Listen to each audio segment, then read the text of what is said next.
आज संसद में बजट पेश किया गया और विपक्ष ने ये आरोप लगाया कि बजट में आम जनता के लिए कुछ भी नहीं है। सरकार दावा कर रही है कि भविष्य का बजट है, यूथ का बजट है, देश के सपनों का बजट है। हमारे साथ बीजेपी के नेता पूर्व केंद्रीय मंत्री रविशंकर प्रसाद जुड़ रहे हैं।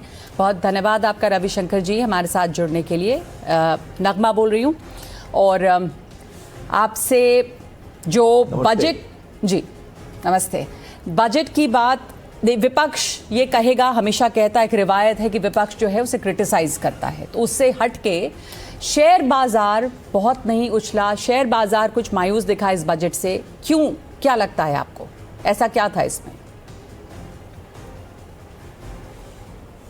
देखिए, पहली बात आप जान लीजिए कि आपने स्वयं इसका संकेत दिया, जो माननीय प्रधानमंत्री ने कहा, यह फ्यूचरिस्टिक बजट है। और मैं इसका एक संदर्भ आपको देना चाहता हूं। आज भारत दुनिया में आर्थिक विकास का एक बहुत बड़ा केंद्र बना है। चौथी बड़ी इकोनॉमी, थर्ड पर जाने को तैयार, और पूरी दुनिया भारत से आर्थिक रिश्ते बनाने को बेकरार।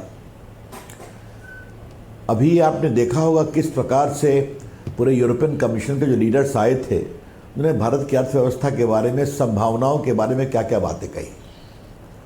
और जो पूरा ये जो डील हुआ है, फ्री ट्रेड डील, इसके ग्लोबल इम्प्लीकेशंस क्या क्या है, इस पर आपसे चर्चा बहुत हुई है। एक असीम संभावनाएं हैं। तो शेयर मार्केट के क्षणिक रिएक्शन पर आप भारत के आर्थिक विकास पर मत अपनी धारणा बनाइए। तो फिर जब ये ऊपर होता है, नीचे होता है, कल फिर ऊपर हो जाएगा। बिल्कुल, जो विपक्ष का कहना है कि ये फ्यूचरिस्टिक अगर बजट है, भविष्य का बजट है, तो इसमें क्या विजन? उनका कहना ये है कि कोई विजन नहीं है, कुछ यूथ के एम्प्लॉयमेंट को लेकर कोई तरह का एक गाइड रोड मैप नहीं दिखाई दे रहा है। तो वो ये आलोचना कर रहे हैं, वो वाजिब है, पर क्या इसमें रोड मैप है, खास करके युवाओं के लिए, नौकरियों को लेकर, जॉब अपॉर्चुनिटीज को लेकर? अब थोड़ा मुझे आप बोलने दे तो बड़ी कृपा होगी। विपक्ष क्या सराहना करेंगे? 14 से उन्होंने आज तक कभी अच्छी बात कही है मोदी जी के बारे में? तो छोड़िए, उनका अपना अधिकार है। आज देखिए, मैं इसका एक कोर डेवलपमेंटल पर्सपेक्टिव बोलना चाहता हूं। रिफॉर्म एक्सप्रेस की बात हुई, आज जो इतना बड़ा और इलेक्ट्रॉनिक मैन्युफैक्चरिंग पर 40,000 करोड़ खर्चा करने की बात हुई है, तो मोबाइल फ़ोन मैन्युफैक्चरिंग में भारत दुनिया का सेकंड सबसे बड़ा देश बन गया। आज पूरा आपके बाकी कंपोनेंट बनने जा रहे हैं। तो ये बताइए, इसके लिए जॉब के अवसर बनते हैं कि नहीं बनते हैं? आज एम्प्लॉय प्रोविडेंट फंड का आप देख लीजिए वेबसाइट पर, जब से मोदी जी की सरकार आई है, लगभग 17 करोड़ लोग रजिस्टर हुए हैं।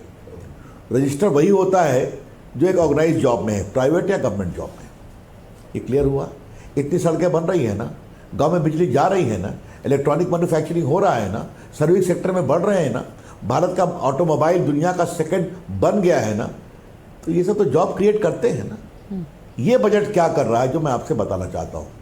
इस बजट में भारत में एजुकेशन टू एम्प्लॉयमेंट कमेटी की जो बात की है, उसका फोकस क्या है?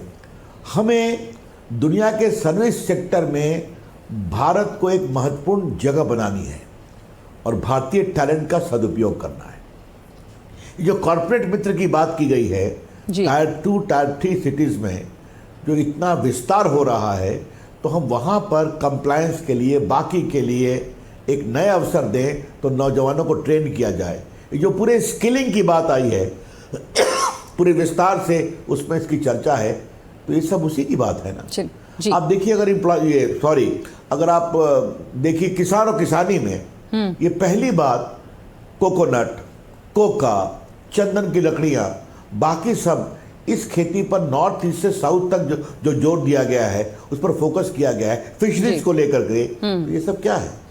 नए अवसर क्रिएट कर रहा है कि नहीं? ठीक है, करेगा जी।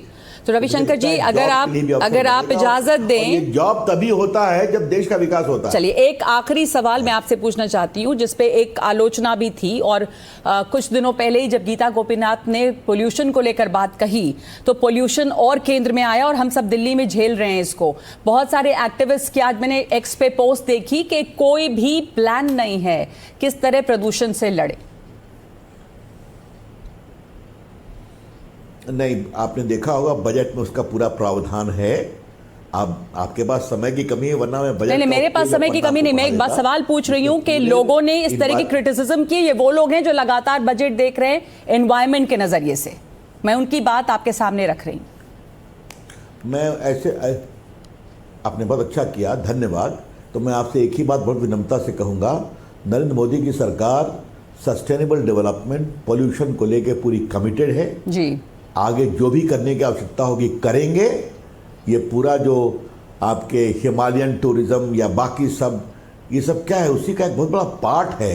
जी। पोल्यूशन को भी कंट्रोल करना है और पर्यटन के नए नए अवसर भी दिखाने हैं। दोनों चीजें साथ चलेंगी। लेकिन पोल्यूशन पर हमारी सरकार का कमिटमेंट बहुत क्लियर है, बहुत विनम्रता से मैं कहना चाहूँगा। ठीक है, धन्यवाद आपका रविशंकर जी, इस विनम्रता से अपनी बातों को पेश करने के लिए धन्यवाद आपका।